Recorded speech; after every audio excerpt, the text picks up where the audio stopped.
நீ யார்? இந்த ஒரு கேள்விக்கு பதில் தெரிந்தால் வாழ்க்கையின் எல்லா குழப்பங்களும் முடியும்.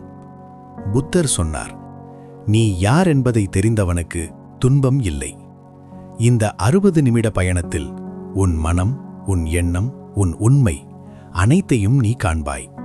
நான் என்ற மாயை, நாம் நினைப்பது, நான் என் உடல், நான் என் பெயர், நான் என் வேலை. புத்தர் சொல்கிறார், இவையெல்லாம் மாற்றமடைபவை. மாற்றமடைவது நீ அல்ல. உதாரணம், உன் உடல் சிறுவயதில் இருந்ததா? இல்லை. அப்போ நீ யார்? உலகில் அனைத்தும் துக்கம்தான். அது துன்பம் என்று அர்த்தமல்ல. அது நிலையற்றது என்பதை குறிக்கும். சந்தோஷமும் போகும், துக்கமும் போகும்.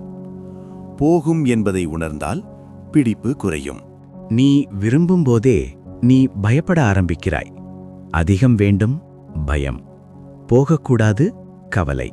கிடைக்கவில்லை, கோபம்.